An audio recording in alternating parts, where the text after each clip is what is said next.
जय हिंद साथियों, स्वागत है आपका आपके अपने चैनल टॉपर क्लासेस में। आज के इस वीडियो के अंदर मैं आपको बताऊंगा बीपीएससी टीआरई 4.0 के अंदर कैसे हम जीके जीएस के अंदर 40 में से मैक्सिमम मार्क्स लाके अपना सिलेक्शन पक्का कर सकते हैं। कैसे अधिकांश बच्चे जीके जीएस के अंदर से 20-22 मार्क्स लाकर फेल हो जाते हैं और कैसे मैंने अपनी सिलेक्शन के दौरान जीएस के अंदर 32 मार्क्स लाके सिलेक्शन को पक्का किया। चलिए वीडियो को स्टार्ट करते हैं दोस्तों सबसे पहले मैं आपको बताना चाहूंगा कि जीके जीएस के अंदर से 5 सेक्शन से 40 प्रश्न पूछे जाते हैं। पहला सेक्शन हमारे सामने इंडियन नेशनल मूवमेंट का है, दूसरा सेक्शन मैथ का है, तीसरा सेक्शन करंट अफेयर का है, चौथा सेक्शन साइंस का है, पांचवा सेक्शन ज्योग्राफी का है। वन बाय वन मैं आपको बताऊंगा कि किस सब्जेक्ट के लिए हमें क्या और कितना पढ़ना चाहिए। सबसे पहले मैं स्टार्ट करूंगा इंडियन नेशनल मूवमेंट से। इंडियन नेशनल मूवमेंट को कवर करने के लिए आपको क्या पढ़ना चाहिए और कहां से पढ़ना चाहिए, इसके लिए दोस्तों आप क्लास 8 की, क्लास 10 की, क्लास 12 की, इस 3 क्लास की एनसीईआरटी को कवर कीजिए। सबसे पहले आप क्लास 8 की एनसीईआरटी पढ़ेंगे, जिसके अंदर आपको चैप्टर नंबर 5 जनता जब बगावत करती है 1857 का रिवोल्ट जो है उस चैप्टर को कवर करना है। दूसरा चैप्टर है चैप्टर नंबर 9 राष्ट्रीय विद्रोह या राष्ट्रीय आंदोलन 1870 के दशक से 1947 तक। थर्ड चैप्टर जो दोस्तों आपको पढ़ना है वह है चैप्टर नंबर 10 स्वतंत्रता के बाद। क्लास 8 की एनसीईआरटी सिर्फ आपको 3 चैप्टर ही पढ़ने हैं।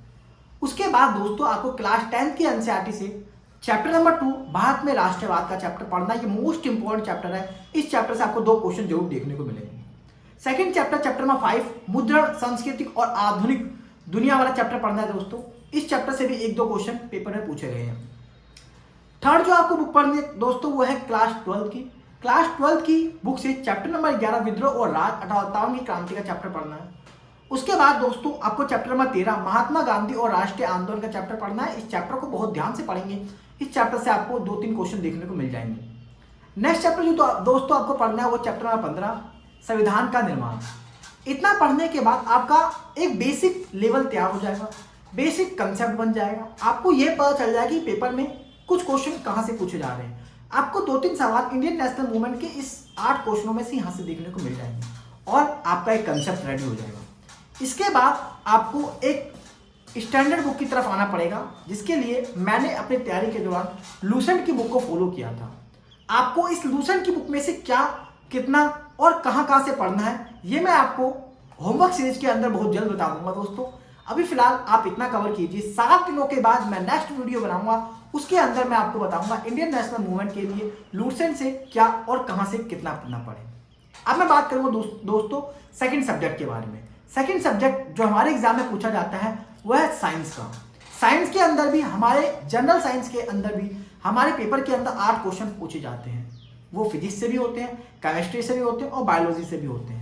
आमतौर पर अमूमन मैंने ये एनालिसिस किया है कि बीपीएससी के अंदर जो क्वेश्चन पूछे जा रहे हैं 8 नंबर के साइंस के, वो सिर्फ और सिर्फ एनसीईआरटी से ही पूछे जा रहे हैं। इसके अंदर आपको सभी टॉपिक कवर करने हैं, क्लास 9 के और क्लास 10 के, इसके अलावा कुछ और नहीं।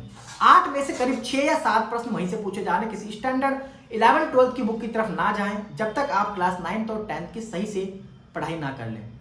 इसके अंदर चाहे वो जो भी टॉपिक हो, गुरुत्वाकर्षण का हो, कार्य का हो, ऊर्जा का हो, शक्ति का हो, इसके साथ के साथ ऊष्मा का हो, प्रकाश का परावर्तन अपवर्तन का चैप्टर हो, आंख का चैप्टर हो, कुछ भी चैप्टर जो भी आपको 9th और 10th के अंदर लिखा हुआ है, सब कुछ तरीके से बारीकी से एक एक फैक्ट को कवर करते हुए, कंसेप्ट के अंदर क्लियरिटी लाते हुए, समझ बनाते हुए आपको तैयार करना है दोस्तों। तभी आप साइंस के अंदर 8 में से 6-7 सवाल कर पाएंगे, अन्यथा साइंस के प्रश्नों को हल करना आपके लिए मुश्किल पड़ जाएगा दोस्तों।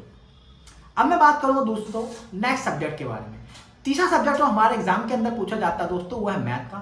मैथ के अंदर भी 8 क्वेश्चन पूछे जाते हैं। इसके लिए आप किसी भी एक स्टैंडर्ड बुक को फॉलो कीजिए। जैसे मैंने अपने तैयारी के दौरान मैथ के लिए केन पब्लिकेशन की बुक को फॉलो किया था। उसमें से सिर्फ और सिर्फ आप 10-12 टॉपिक कर लीजिए, जिसके अंदर number system, LCM HCF, percentage, profit and loss, discounts, mensuration, अनुपात, समानुपात, घात घटांक करने का चैप्टर, नाव और धारा का चैप्टर, समय दूरी और चाल का चैप्टर, इसके अलावा ट्रेन का चैप्टर, टाइम एंड वर्क का चैप्टर, ये 10-12 टॉपिक करने के बाद आपके मैथ के अंदर 8 में से 5-6 प्रश्न बड़े प्यार से बनने लग जाएंगे दोस्तों। अगर कभी ऐसा होता है कि एडवांस से भी पेपर में पूछ लिया जाए। जैसे एक बार ये भी देखा गया, ट्रिग्नोमेट्री से एक क्वेश्चन आ गया, एक बार ये देखा गया कि ज्योमेट्री से एक सवाल आ गया। दोस्तों बेसिक लेवल का ही आता है, उतनी समझ शायद आपकी मैथ की क्लास 10th में 9th में पढ़ने के दौरान बन गई होगी, तो आप वहाँ से कर ले जाएंगे। यदि आपका मैथ बिल्कुल वीक है तो उसके लिए बहुत जल्द मैं एक होमवर्क सीरीज लेके आऊँगा, जिसके अंदर मैं आपको बताऊँगा बेसिक से मैथ कहाँ से पढ़ें, क्या पढ़ें, एक दिन में कितना पढ़ें और धीरे धीरे 60 दिन के अंदर अपनी मैथ को बूस्ट कैसे करें। दोस्तों फिलहाल यदि आप बेसिक जानते हैं तो आप इन 10-12 टॉपिक को पढ़ लीजिए और अपने कंसेप्ट को ठीक करके 8 में से करीब 6-7 प्रश्न ठीक कर सकते हैं। दोस्तों अब मैं बात करूंगा फोर्थ सब्जेक्ट की। फोर्थ सब्जेक्ट जो हमारे सामने एग्जाम में पूछा जाता है वो है ज्योग्राफी का। ज्योग्राफी के सब्जेक्ट से भी हमारे एग्जाम के अंदर 8 प्रश्न पूछे जाते हैं। ये प्रश्न सिर्फ और सिर्फ हूबहू एनसीईआरटी से पूछे जा रहे हैं। इसके अलावा किसी और बुक की तरफ आपको नहीं जाना है, किसी और स्टैंडर्ड बुक की तरफ आपको नहीं जाना है। आप सिर्फ एनसीईआरटी को सही तरीके से पढ़िए, आपका एग्जाम में सिलेक्शन होना बहुत आसानी से हो जाएगा। दोस्तों मैंने भी अपनी तैयारी के दौरान क्लास 9 और क्लास 10 की एनसीईआरटी को बहुत अच्छी तरीके से पढ़ा, उसी को बार बार रिवीजन किया, उसी के नोट्स बनाए और उसी को ही जो मेरे टॉपिक वीक थे या जिस टॉपिक के अंदर मुझे दिक्कत होती थी उसी को मैंने एक स्टैंडर्ड ऊपर करके पढ़ दिया। यानी मैंने 11th की बुक से भी उसको पढ़ दिया, मैंने स्टैंडर्ड बुक से भी उसको पढ़ दिया। उसके बाद ज्योग्राफी के प्रश्न मेरे गलत होना खत्म हो गए। दोस्तों मैंने अपनी तैयारी के दौरान सिर्फ इन्हीं रिसोर्सेज को फॉलो किया, इन्हीं बुक लिस्ट को फॉलो किया और बीपीएससी टीआई 3 के अंदर टीजीटी एसएसटी के अंदर सिलेक्शन लिया। मेरे जीएस के अंदर 31 मार्क्स आए थे। दोस्तों 30, 31, 32, 35 मार्क्स लाना 40 में से एक बहुत अच्छा स्कोर होता है। अधिकांश बच्चे जो पेपर के अंदर असफल हो रहे हैं उनका ये देखा गया कि वो जीएस के अंदर सिर्फ 18, 19, 20 मार्क्स ही ला पा रहे हैं। दोस्तों ऐसा ना हो कि आपके सामने ये मौका निकल जाए। दोस्तों मेरे को ऐसा लगता है कि बीपीएससी टीआरई 4 होने के बाद दोबारा वैकेंसी आएगी नहीं आएगी किसी को कुछ नहीं पता, इसलिए आप इसके अंदर अपनी जी जान लगा दें, एक सीट पक्की कर लें, दोबारा के चक्कर में ना बैठिए, क्योंकि यही एक अंतिम मौका है जो आपको सिलेक्शन दे के स्कूल के अंदर पोस्टेड कर सकता है। अन्यथा आप भूल जाइए, एग्जाम का लेवल बढ़ेगा, नंबर ऑफ कैंडिडेट बढ़ेंगे, कट ऑफ बढ़ के जाएगी, साथ के साथ स्टूडेंट पहले से ज़्यादा एग्जाम में बैठने वाले हैं। इसलिए मैं आपको कहना चाहता हूं जो रिसोर्स मैंने आपको बताए, जो बुक्स मैंने आपको बताई, जो तरीका मैंने आपको बताया, सिर्फ उस तरीके से आप पढ़िए और जीके जीएस के अंदर एक अच्छा स्कोर कीजिए। दोस्तों 5वां सब्जेक्ट जो हमारे सामने एग्जाम में पूछा जाता है वो है करंट अफेयर का। करंट अफेयर के लिए आप किसी भी एक यूट्यूब चैनल की मंथली वीडियो देखिए, डेली की वीडियो देखना बंद कर दीजिए, इससे समय ज़्यादा बर्बाद होता है। मैंने अपनी तैयारी के दौरान किसी भी यूट्यूब चैनल पे किसी भी कोर्स को लेकर कभी लाइव वीडियो नहीं देखी।